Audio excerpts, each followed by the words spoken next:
In today's episode of the Daily Brief, I'll talk about two interesting stories. I first talk about Japan, a land without children, and what it can teach us. And finally, I talk about how India's night shift reforms are reshaping women's work. Welcome back to the Daily Brief show by Zerodha, where our aim is to simplify the biggest news in the financial markets in a way that's one level deeper as compared to news channels. I'm your host Akshara, and today is Tuesday, 26th August.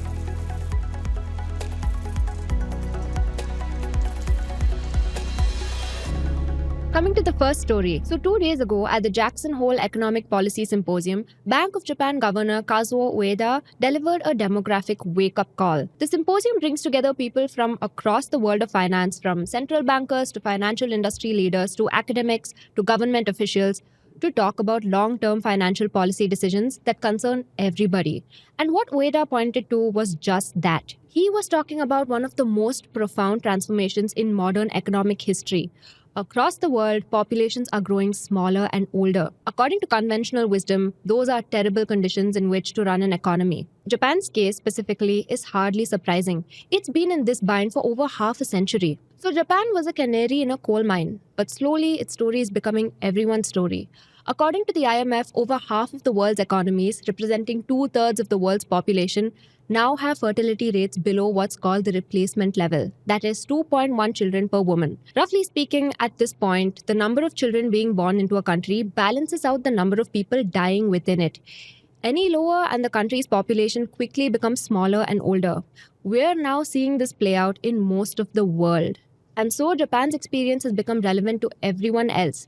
If you want to try and understand what happens in such a scenario, Japan presents a template for what to look for. And that's what we're trying to decode from Ueda's speech. In the early 1950s, the average Japanese woman would have around 4 children. Men usually lived to be about 64, while women lived till 68. But something changed over that decade.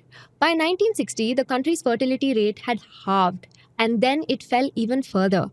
By 2024, its fertility rate had collapsed to just 1.15 children per woman, among the world's lowest. Meanwhile, life expectancy soared. Japanese men now live to 81 on average, while women live to 87. This was a demographic double whammy. An ever larger number of Japanese people were living to ripe old ages, but very few children were being born. The country was losing its youth, and its working age population reached its zenith in 1995, almost 30 years ago, after which it began falling. By 2008, its total population had begun declining as well. It's now seen over a decade of population decline, but that decline took its time showing up in the data. For decades, if you were just looking at Japan's job market, the crisis would have seemed invisible. Through the 1990s, 2000s, and 2010s, unemployment remained high while wages stagnated. There were few telltale signs of a shortage of workers, and that was because of a very peculiar happenstance. You see, Japan was trapped in what Governor Ueda calls a deflationary equilibrium. The country had seen a profound asset bubble burst in the early 1990s, which killed the vitality of its economy. The country entered 3 decades of economic stagnation. It was stuck. People weren't spending. Businesses found themselves unable to raise prices. So instead, they refused to raise wages even if they had room to, and that limited people's appetite to spend even further. Now, those years were hard on the workers that were part of its economy. From the mid-1990s until 2022, nearly 3 decades, full-time workers barely saw their wages budge. Base wage growth was stuck in a band between -1% and 1%. But those waiting outside were caught in a waking nightmare. Millions of men and women simply found no way to enter a stalled economy, creating a lost generation. Instead of a worker shortage, Japan's economy was too weak to even accommodate its depleting workforce. With few jobs to go around, Japan's demographic pressures stayed under the surface. Breaking out of this, as Ueda said, required a large external shock. That shock came from an unexpected source: post-pandemic global inflation. As supply chains broke under the pressure of worldwide lockdowns, central banks across the world flooded economies with money. As money poured in, Japan saw something it hadn't seen in decades: meaningful price increases. And by early 2023, Japan's inflation hit 4.2%. To most countries, this would barely register as abnormal, but for a country with 3 decades of flat prices, it was seismic. It finally broke the economy-wide belief that prices would stay still. The results were dramatic. In spring 2025, wage negotiations across the economy delivered a 5.25 wage increase, a 34-year high. And this wasn't just happening at big corporations. Wage growth spread all the way down to small and medium businesses, the backbone of Japan's economy. Its data now shows employment conditions at a level of tightness not seen since the late 1980s, back when its economy was in a massive bubble.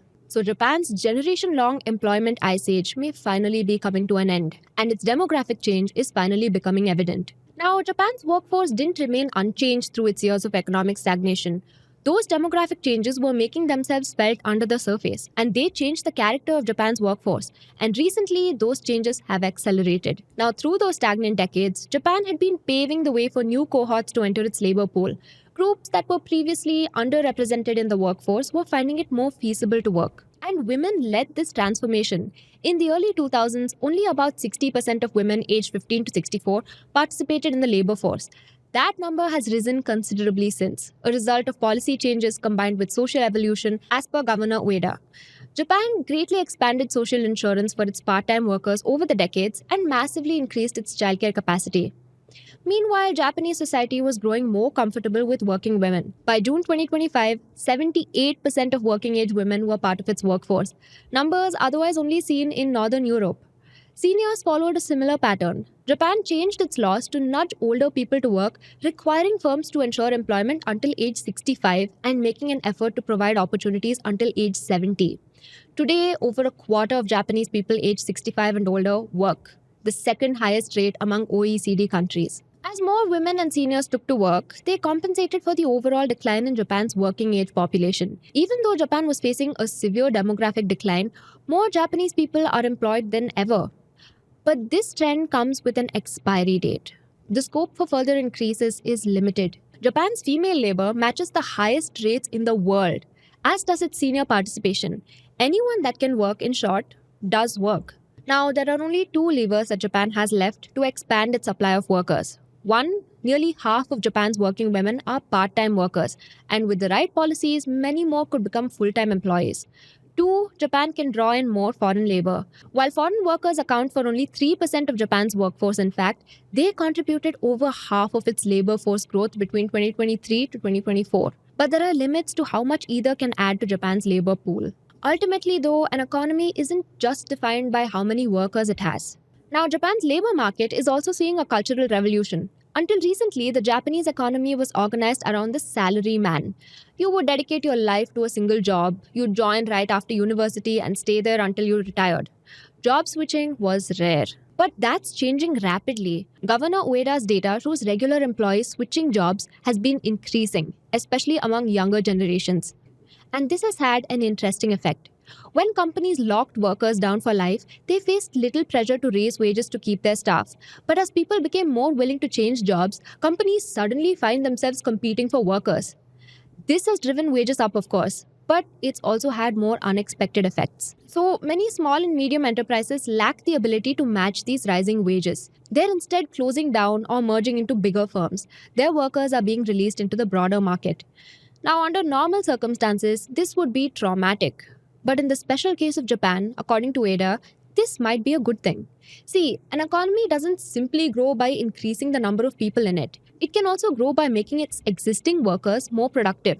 And that's what we're starting to see. As small workers close down given Japan's acute labor shortages, those workers are quickly getting absorbed by larger, more efficient firms that can pay higher wages. With the same labor pool and fewer businesses, Japan is interestingly gearing up to do more. Japanese companies are also turning to technology to make up for their worker shortfall. Firms in sectors that traditionally employed large workforces like hospitality or retail are investing heavily in labor-saving technologies. Software investment growth in these industries, in fact, outpaces other sectors. Jobs that were reserved for labor are being taken over by capital. Now that puts Japan in a weird spot in the AI debate.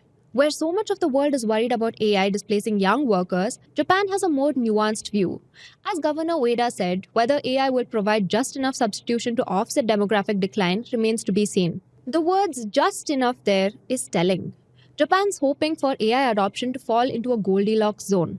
Too little and AI won't be able to replace the productivity of its shrinking workforce. Too much too fast and it might see another phase of joblessness. So, what can the world learn from Japan? The changes that Japan sees today could be those that the rest of the world shall see tomorrow. Over the next 25 years, 38 different countries with populations above 1 million will see their populations fall, up from 21 in the last 25 years. And some of these shifts will be seismic. China alone, for instance, is projected to lose 155.8 million people. In fact, most parts of the world will see their populations stagnate or fall. The only major exception is Africa, where fertility rates are still high. So, what would that world even look like? To many people, this can only bring doom. As countries move towards smaller, older populations, the rate of technological change could slow down. There will be fewer innovators and fewer new ideas. Over the long term, the world may even stagnate. Now, many countries have social safety nets that are premised on non stop growth. Shrinking, aging populations could stain that net. Indeed, that sounds like a terrible future. But Japan's experience offers a different perspective. Demographic decline doesn't automatically mean economic decline. If conditions align, you might see a world emerge that looks very different. One where workers gain more power, social barriers fall, and technological adoption accelerates. Even though Japan's recent economic history has been full of pain, ultimately its demographic shifts may even be positive. But there's a paradox at the heart of the story. While Japan's economy has done a remarkable job of adapting to its demographic decline, those very adaptations may make its demographic challenge harder to solve. As labor markets tighten and women gain better career opportunities, having a child seems like a bigger sacrifice than ever. Somewhere, Japanese people are rethinking the whole idea of having a family. A fertility rate of 1.15 children per woman isn't a mere number, it's a cultural phenomenon. It points to a society where having children is unattractive, whether for cultural, economic, or social reasons. And this isn't limited to Japan. There are parts of the world, like France or the Nordic nations, that have made massive public investments into increasing their fertility rates through generous parental leave, subsidized childcare, or child allowances. The scale of these investments has been enormous, but even these countries see below replacement fertility. And this might just be a reality we have to live with. Japan was a canary in a coal mine.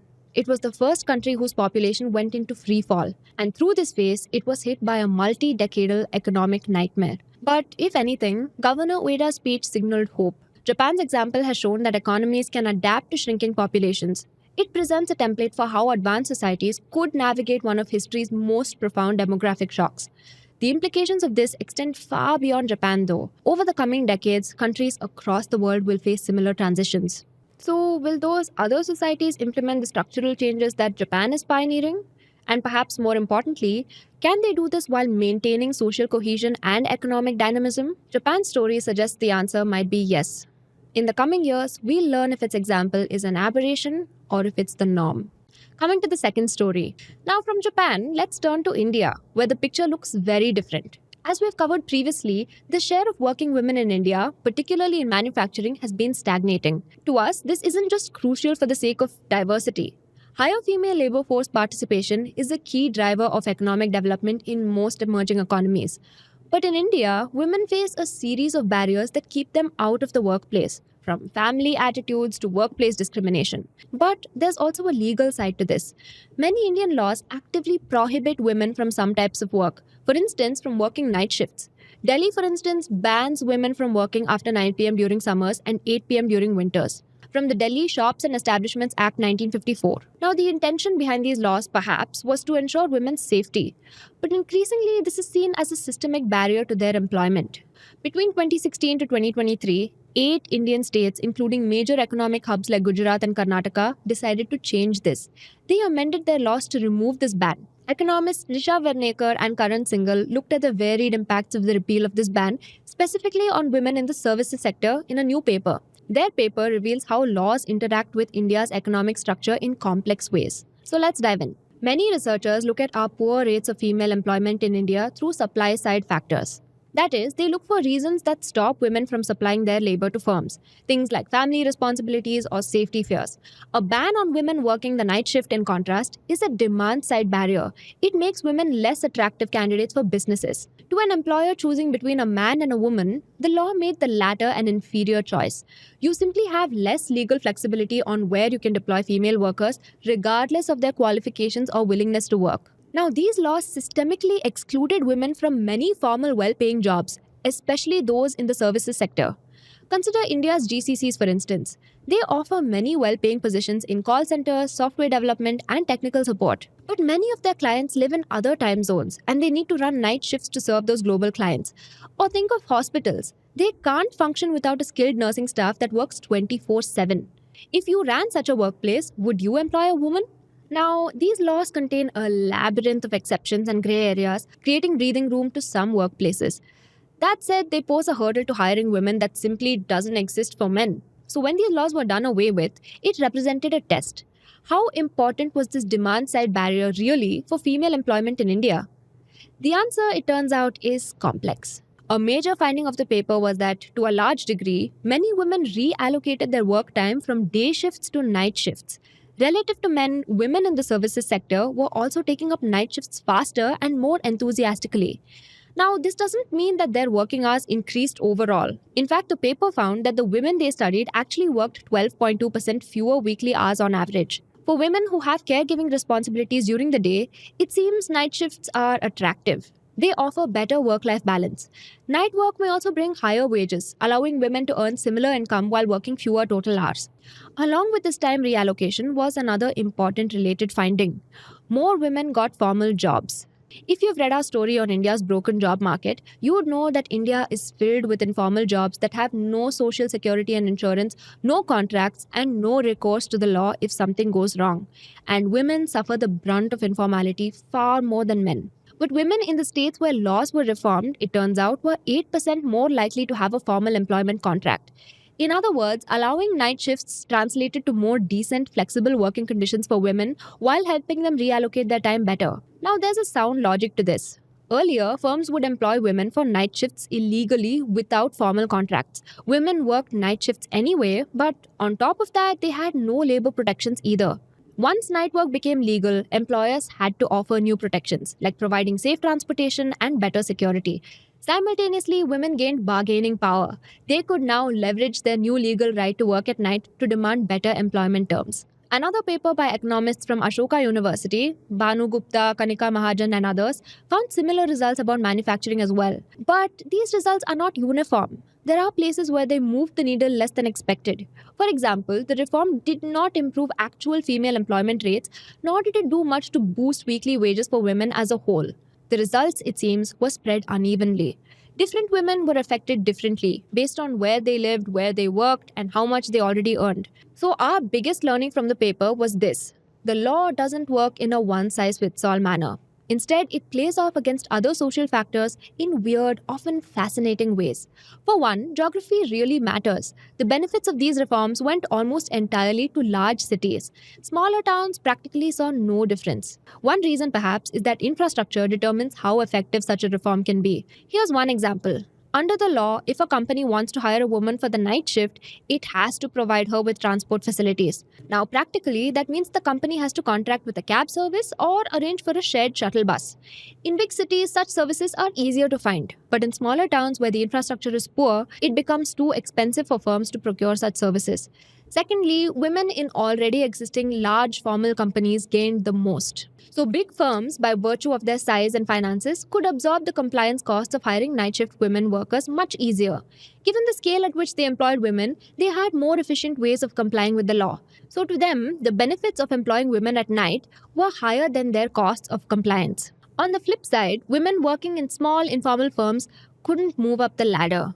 Those firms found new compliance costs too expensive, leading them to either avoid hiring women for night shifts or reduce their hours to manage costs. If a firm was already employing women at night by skirting the law, these costs stopped them from doing so legally, so they didn't make the switch. Now, this created a divided outcome.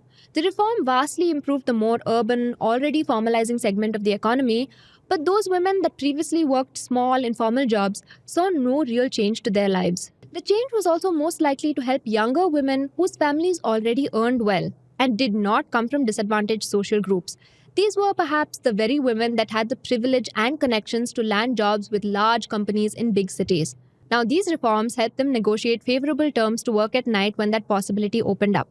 If you didn't have that privilege, however, the reform has less of an impact on your life. Vernekar and Singhal put a crucial caveat to their results. These reforms only bring change if women feel safe. Safety, they highlight, is a very big determinant of how well such a reform works.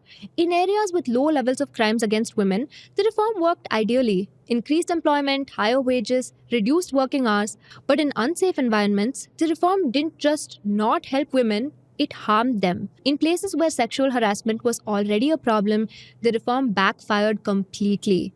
It actually brought a decline in female employment. Possibly, in unsafe areas, such a policy would have increased anxieties among women. Now that an employer could legally ask them to work at night, they'd rather withdraw from the workforce rather than risk such a possibility. Safety, it seems, isn't simply a social good. It functions as essential economic infrastructure. Without it, economic liberalization can cause more harm than good. When the law becomes more permissive, it heightens fears instead of expanding opportunities. Social norms, the authors found, were another fundamental factor in whether these reforms did anything. In states where people tend to turn a blind eye to domestic violence against women, the reform hardly changed anything. These were perhaps more patriarchal states where women didn't have social permission from families to take up a formal job, let alone at night. Permission by law then means very little. So, how should you see these legal reforms? Well, it's complex. Legal reforms are necessary to boost female employment, but they aren't sufficient. Without complementary reforms elsewhere, they do little, and in some cases, they're even harmful. Any state that's trying to reform their laws to bring more women to the workforce, therefore, need to add a couple of additional things to their policy playbook. Safety, as a part of economic policy, is first and foremost among them. The safer women are, the better they're able to participate in the economy. Even small things like better street lighting, reliable public transport, and effective policing can go a long way towards making that happen. Secondly, economic policy and urban planning go hand in hand. Cities are where people go to get a good job. The better our cities are, the more likely people are to find working conditions that they can accept. If our cities are poorly designed and have poor infrastructure, even excellent laws can only do so much. Finally, while compliance requirements are often necessary, they're also hard to follow, especially for smaller firms for whom those costs can seem too high. If states do nothing to make it easy for them to comply, they can often be locked out of doing things the law allows on paper. So, along with compliance burdens, governments could provide tax credits, subsidies, or technical assistance to small firms, letting them stand on a more equal footing to large companies. Some states like Tamil Nadu are already doing this by subsidizing women's salaries. For India's policymakers, the lesson is clear. Legal equality is merely a starting point, not the ultimate goal. Without a holistic approach, even good laws can make inequalities worse. Now, coming to the tidbits. The Reserve Bank of India has approved Sumitomo Mitsui Banking Corporation or SMBC to acquire up to 24.99% stake in Yes Bank, according to the bank's stock exchange filing. Crucially, RBI clarified that SMBC will not be treated as a promoter, sparing it from additional regulatory obligations. Now coming to the next tidbit. Blue Star now expects its room AC sales to grow up to 20% this year, higher than its earlier 10 to 15% forecast. The boost comes from the government's plan to slash GST on consumer goods and appliances from the current 28% slab, potentially down to 18%, starting October. But in the short term, the industry may see a slowdown as buyers delay purchases until the tax cuts kick in, even during the festive season. Coming to the next tidbit. Dream 11 has opened talks with the Board of Control for Cricket in India to exit its Rs 3.58 billion jersey sponsorship deal due to the newly enacted ban on real money online games.